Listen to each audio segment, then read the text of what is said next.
Hello everyone, the new 10.0 update is here with a new map, a new DLC character, new weapons, new pets and more. In this video I'm going to show you everything new. Again, you can toggle on subtitles if you need or don't understand everything I say, and you can also navigate in the video by using the timestamps. So first, there is currently one limited event.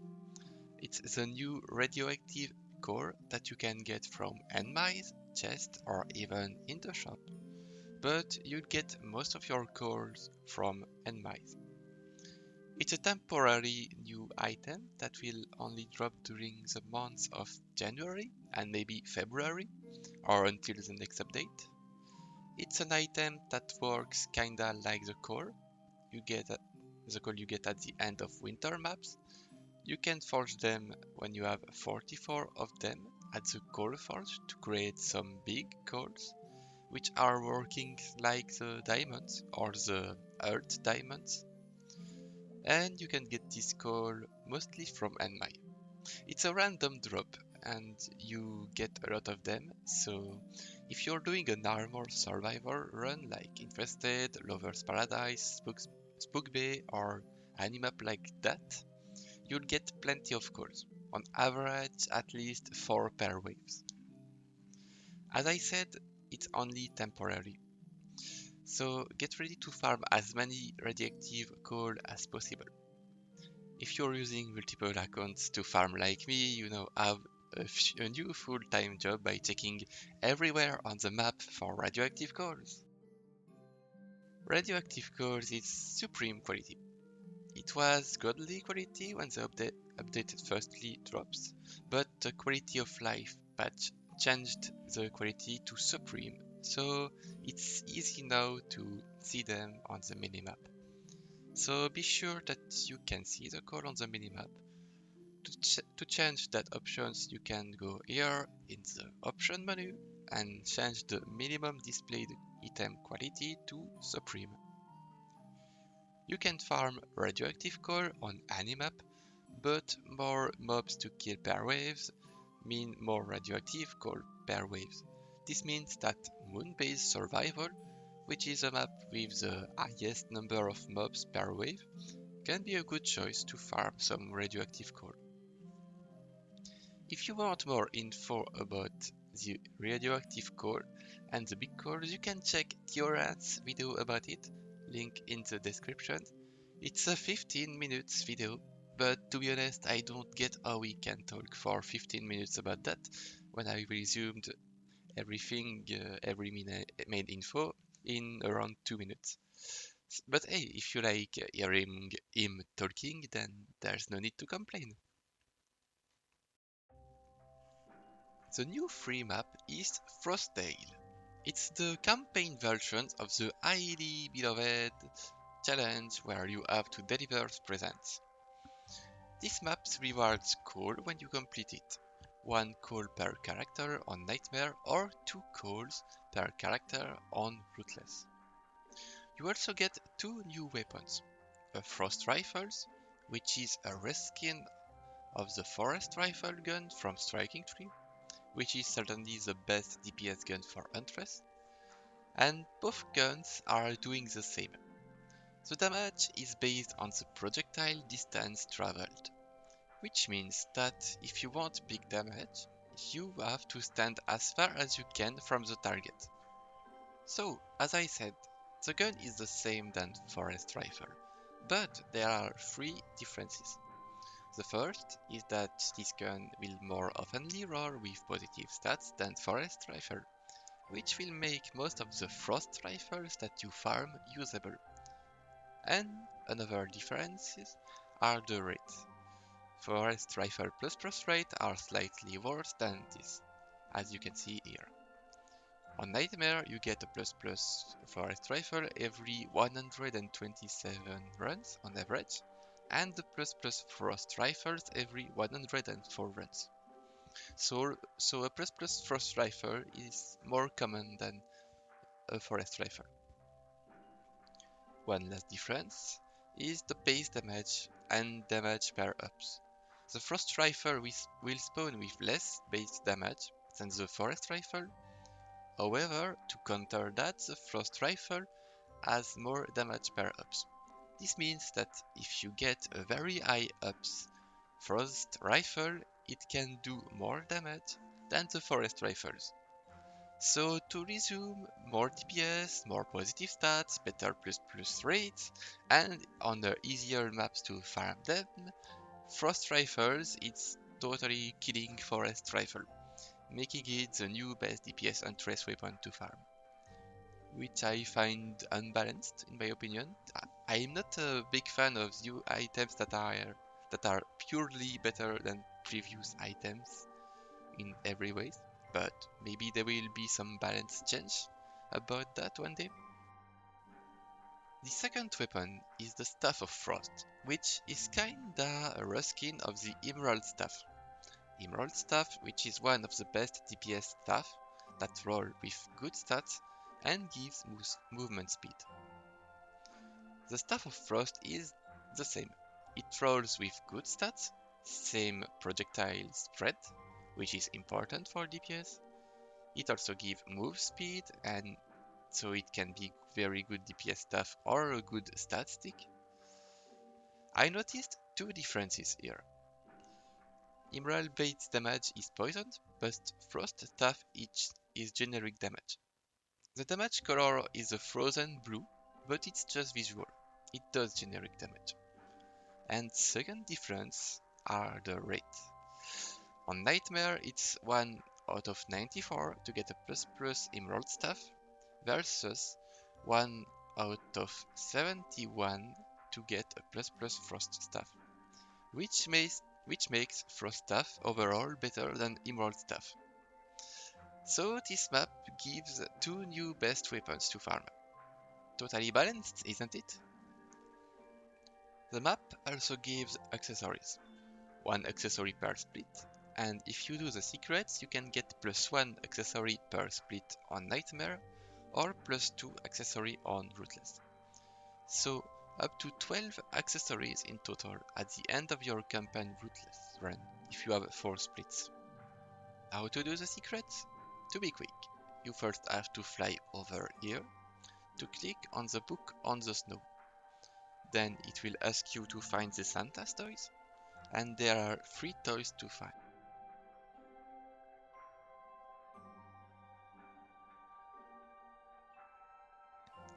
A camel toy,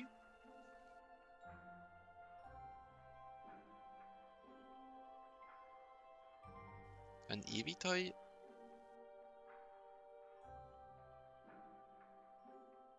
and a Bunny Squire toy.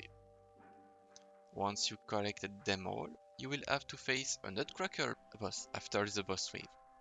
But you should not worry about that. It's an easy boss. He's very slow and doesn't deal that much damage. You could spin around him and attacking him and you would not get it. That's for the secret. I may explain it again when I'll make a Frostdale run video, but you can also check Tyrant's video about that if you're missing some toys. So that's the camel. Now we have 2 more toys to find. Now I may be taking a long way here, but basically we're going to go all the way to the west side. All the way to the west side. Campaign maps mean survival, and survival means new pets. And there are 3 new pets here. A Nutcrackers Pet on wave 25, a Pack Rats on wave 30, and Ice Cube on wave 35. Nutcrackers is throwing nuts that are randomly bouncing and hitting a target. I don't see how the bouncing thing can be somehow useful. In my opinion, it's just fun, and that's it. Besides that, I don't feel like the DPS is really great on them. They can also do some melee attack, but it has a low range, and the attack is slow compared to different melee pets, and the damage doesn't feel that good. So this pet, in my opinion, is not worth farming, because I don't really see any use for it. And also, out of curiosity, I'm showing the rate of it on Nightmare. Then we have the Pack Rat. Beloved Rat. This one is an interesting new pet. It's a ranged DPS pet, shooting a single ball to the enemy. It has a nice attack speed and the damage looks nice. But the most important things about this pet is that the more rats there are in the lobby, the stronger damage they all deal. Each rat adds 8% damage. On the screen you can see my rat on my Huntress doing around 2.2 million DPS, and if I add another character with a pack rat, both of the rats will deal 8% more damage. You can see the damage on my Huntress rat that is now dealing around 2.3 million DPS. Then if I add another rat, the damage will increase again by 8% and my rat will now deal 2.5 million DPS, and so on. So this pet gets really good if most of the people in your lobby are using one, and this 8% buff works wherever you are in the lobby. So you can see on this screen that on my tavern, my Huntress rat is sitting far above the characters with rats I spawned, and yet the buff is working. There is no boost range like there are on like Propeller, Cats or Guardian. And also here are the rates on Nightmare difficulty about the rat. I keep showing you the rates on Nightmare and not Ruthless, just because I don't have the Ruthless rate, but you can expect the Ruthless plus odds to be better on Ruthless. Then, lastly, the Ice Cube. Another nice pet to farm. It's a melee pet like the Steam Robot from Tale Wave 25 or the Owls. But the Ice Cube can easily be even bigger than these pets. Here I tested a 25 size Ice Cube, which is huge. 27 size is huge. Usually for owls you can get around 22 size, but it's easier to get bigger pets with Ice Cubes. And bigger melee pets mean that they can hit more targets. Here you can see the difference between a 20 size cube and a 27 size cube. The 20 size one have a hard time hitting all the dummies, but not the 27 size one. And the damage on this ice cube is great, so it can be good for DPS pet, for DPS I mean, or an assault pet. I think it can be good for both. There is a new pet that Tails forgot to include in the patch notes, which is the Jester Guardian Pet. You get it from King's Game wave 30 on Nightmare or wave 35 on Ruthless. I'll post some build video about that later, but in my opinion it's better to farm the Jester Guardian on Nightmare, because the map is faster to complete, there is only 3 waves to do versus 4 on Ruthless. The map is easier and you can AFK it with just summoners, you don't have to tower boost. The only reason why you would do Ruthless is because you have better plus odds on it. I'm showing you the rates on Nightmare and Ruthless, but I personally think Ruthless is not worth it. Jester Guardian have special plus quality, because on any plus you can get more than 400 ups if you're lucky, but for this pet the plus quality have lower max ups. The max ups you can get is around 450, and there are no ultimate 93 or ultimate plus quality for Jester Guardian. There are ultimate and ultimate plus. And this pet is great. You surely know the cat that multiply your hero DPS. Well, the Jester Guardian Pet also give you more damage to you and your teammates, and it's stack with the cat boost, up to 2k more hero damage, from 0 to 50 boost. You can see the extra hero damage it can grant. There are 6 tiers which are showed by the red arrow. This red arrow button is not upgradable, it's more like an information about the boost tier of your guardian. From 1 to 9 it's tier 1, from 10 to 12 it's tier 2, and so on up to tier 6. Pay attention about this tier info because unlike cats or other guardians, where one extra upgrade into the boost can upgrade the item, for this Jester Guardian Pet, one extra upgrade into the boost won't do anything if you're in the same tier. What I mean is that if you have a 10 boost Jester Guardian or a 19 boost Jester Guardian, they will deal the exact same hero damage boost. So if you read again this list of the tier, there are only 6 important tiers that you get an hero boost upgrade. Once you reach 10, 20, 30, 40 or 50. This also means, if I use the Jester Guardian I'm currently upgrading as an example, that if you reach boost 30, but you won't have enough ups left to reach boost 40, then it's pointless to upgrade your boost past 30. You should spend that extra upgrade into upgrading your boost range and the hero damage instead, or if you don't have hero damage, AB2 or hero HP. You can add 1 boost on your pet every 10 upgrades, which means that you need 100 upgrades to reach the next boost tier, so that way it's easy to know when to stop upgrading the boost stat.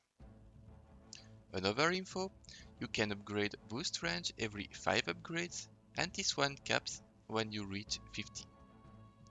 And the range boost is this word I'm currently showing you on the screen because I really can't pronounce it. I tried for 1 minute to pronounce it but gave up. Anyway, what it means is that 1 extra point in range boost will give a consistent range boost. From 10 boost to 20 boost, the range boost is twice as important. From 10 to 50 boost, the range boost is 5 times more important. It's not like propeller cats where the last 10 points in range boost barely matter. And another info that you surely wonder, but there are no number of player boosted stats because this pet can boost an infinite number of players at once. If there are 16 players in your tavern, then a single Jester Guardian pet could boost them all. If you want a good Jester Guardian, you will aim for any 40 boost Guardian, but these are not too hard to farm. A lot of Ultimate Guardian can reach 40 boost. However, reaching 50 boost is a lot harder. Jester Guardians can be good in DPS lobbies. Let's take an example. You're doing Tavern Incursion with your team of 6 players. Well, one player could use a DPS Jester wearing this Jester Guardian Pet. Meanwhile, 2 more players can take a cat, and the other 3 players will take DPS pets. The Jester Guardians will give some extra damage to all your team. With the new update comes a new DLC, a brand new character, the Gunwitch. But you may wonder, is it worth to pay $5 for it? Good question, and here is the direct answer of Tails, the goat who made it. It's worth if you're enjoying playing DPS content. This character is new, so I may not know absolutely everything about her, but I'll try to explain what I know. First, the Gunwitch is a purely DPS character with no tower but battle abilities. Imagine a barbarian but with a gun instead, and you have an idea of what is the Gunwitch. She can only equip Huntress weapons. Unlike the Huntress, who relies a lot on the DPS of her gun, the Gunwitch won't rely too much on the DPS of her gun. Most of your DPS you will get it from your abilities, but having a strong gun is important because it will impact your DPS abilities. Let's take a look at her abilities. First, you have the AB one, which is called Broomnado, where you shoot a broom tornado. It slowly moves forward and will stay up for around 5 or 6 seconds and will keep doing damage to every enemy standing inside it. But the damage it deals is not that great, and it has a cooldown of 5 seconds, so you won't use that ability too much in my opinion. Then you have the AB2, which is called Brunder Broom Buster. It's a decently strong enough ability that will slow down enemies when it hits them. It doesn't work on bosses. Well, the slowdown doesn't work on bosses, but it will work on all mobs including ogres and obungas. And it has a cooldown of 10 seconds. Then you have our first curse, which is also tower HP, which is called Vroom Broom. It increases air speed while regenerating air and nerdy heroes, and it's great, cause we were missing in this game some more abilities to heal other heroes, so this is really nice. And the amount of HP you're regenerating is huge if you compare it to Hero Boost of the Monk. On the clip I'm showing you, I have around 2k stat on that ability, but look at how fast I'm regenerating HP. And beside regenerating the extra movement speed, is nice to help her dodging everything. The Witch Curse is certainly the best ability for the Gunwitch, and this is the one you're gonna spam. It shoots a very strong projectiles that will make the enemy it takes more damage for around 10 seconds. So not only it's your strongest DPS ability, but it also makes your enemy takes more damage. This one ability scales with tower damage, which means that you will need a lot of tower damage stats for your Gunwitch. And the ability only has 4 seconds of cooldown, so you can use it very oftenly. Icy Needle is a decent ability. Scaling with your tower range stat, it can pierce through enemies and will make them slow down. Kinda like the AB2 ability, and it has a 7-second cooldown. It's also dealing a decent amount of DPS, but nothing compared to Witch Curse. At least this is what I thought at first. First, you have to know that this ability doesn't scale with anything. Not with cat, not with hero damage, not with other abilities, nothing. Only the tower range stat matter, which I find interesting. After messing with the stat, I found out that the Icy Needle scaling is insane. If you have 4k stats, you're doing 50 million damage. 5k stat, so with only 1k more damage, you do around 90 million damage. And so on, as you can see on this sheet. Up to 360 million damage per needle shot, with 9.8k on that range stat. And it may sound impressive, and it is somehow, but if you want the biggest number, you have to not waste armor upgrades on resistance for your armor pieces. And so you become a glass cannon. With that, you also have to count the fact that Icy Needle has a 7-second cooldown, which is very long if you have to only rely on that ability.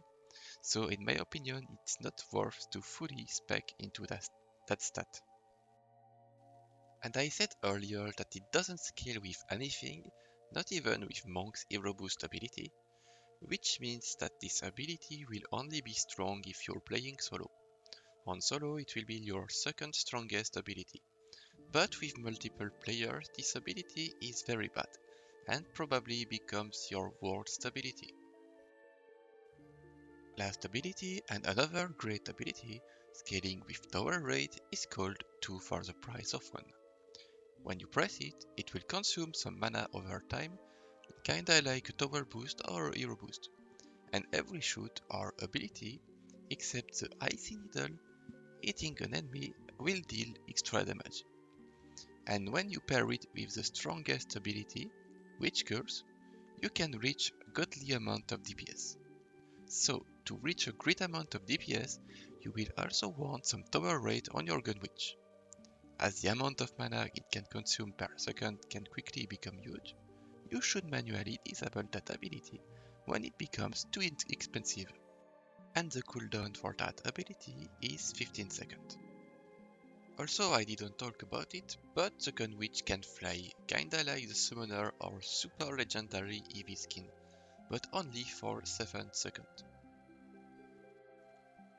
Okay, so now that I explained most of the Gunwitch stuff, the most interesting question now that you may wonder is how to build the DPS Gunwitch? As I told you, she relies mostly on abilities, but she also needs some hero damage, so for her, you will need some hero damage, tower damage or witch curse, tower rates or 2 for the price of 1, tower range icy needle, some hero HP if possible, and some AB2.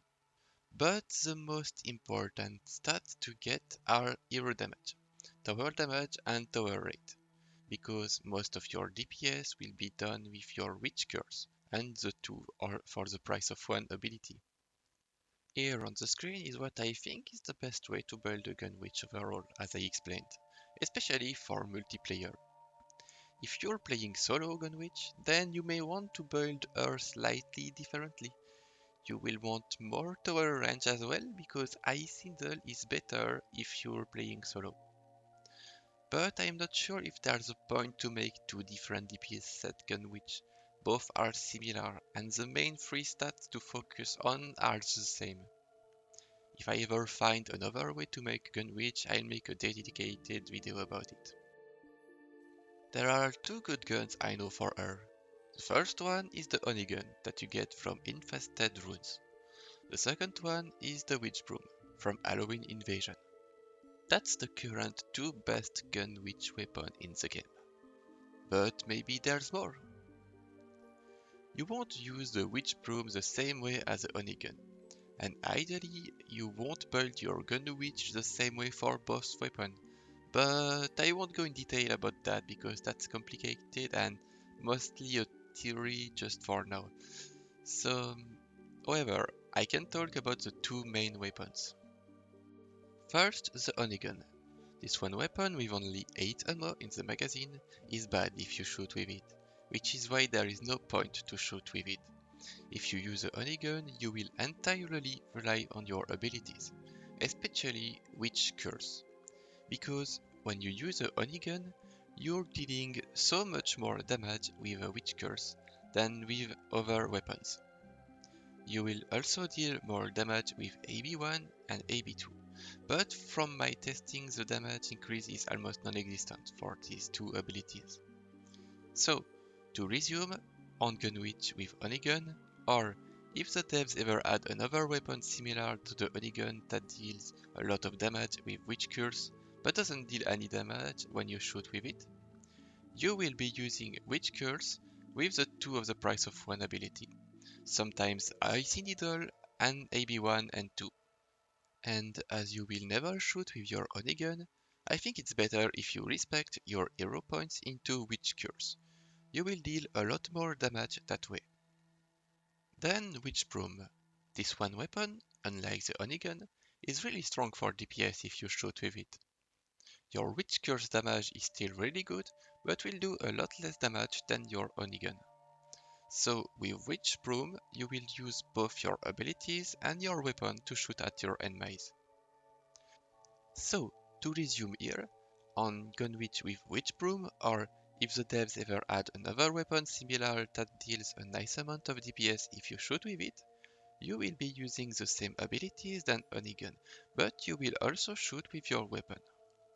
And as you will shoot with your weapon, and as your Witch Curse is less efficient than with an Honeygun, you probably want to respect your hero points into hero damage. And that's it. I did my best to explain how she works. For my last words about her, I will say that she is a strong character. For solo, it's also a very strong character. Usually for solo DPS, you use a DPS Huntress, Monk or Apprentice, but the Gunwitch is as good as them in my opinion. She can be as strong as a Monk, but she can move faster and so dodge easier.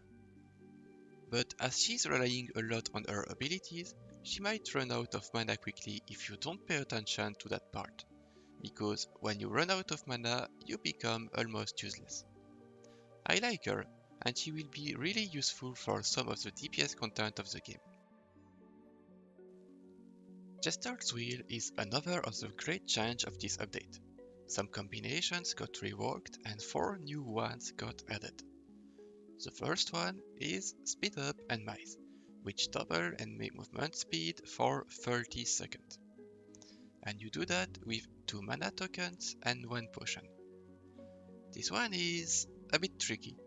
It's half trolling combinations that you will do for funs or killing your runs faster due to the impressive movement speed bonus of the mice. But I also feel like it could somehow be used on some maps or some cases to speed up mice and kill them faster, and so complete wave faster. It may also be good for some speedruns. The second new wheel is slow down mice, which is the opposite of the first one, speed up mice. When you do it, mice movement speed is halved for 30 seconds. You do that one with 1 sword and 2 potions. You may compare that to the slow down time wheel, but that would be wrong. Slow down time is slowing down everything, and it's purely a troll wheel. Slow down mice only slow down mice, which may help you to kill them in time before they reach you or your crystal. The third one is Gravity Down. That's a funny one. When you do 2 sword and 1 potion, gravity for all players is halved for 30 seconds. There was already items to reduce the gravity, like the Moon Pet from Moonbase, or the Toy Sword event item, or Mars event item. It's already a thing to have a barbarian with 2 toy swords and 1 moon pet and tornado stance to fly away. And speaking of it, I used that unique strategy for my Rumble in Jungle speedrun, so you may want to take a look at it if you're curious. But this new wheel can stack with the current gravity multiplayer. Whatever if you're doing a normal jump or a jump with the barbarian gear I talked about here earlier. It's funny, but when I combine it with the toy swords and the moon pet, it gives me so super high jump that it makes me reach the top limit of the tavern and teleports me back in. The utility of this wheel? It's fun. That's it. You can have fun and jump higher than you could before. You could also now reach places that are impossible to reach without this wheel bonus, and that's it. The fourth and last new wheel is Random Teleport. You do that one with 2 mana tokens and 1 crystal core. This wheel teleports you to another random player, in theory only, because I did some tests, a lot of tests. Here on the screen I'm showing you some Crystalline Resurgence 3 with 4 splits.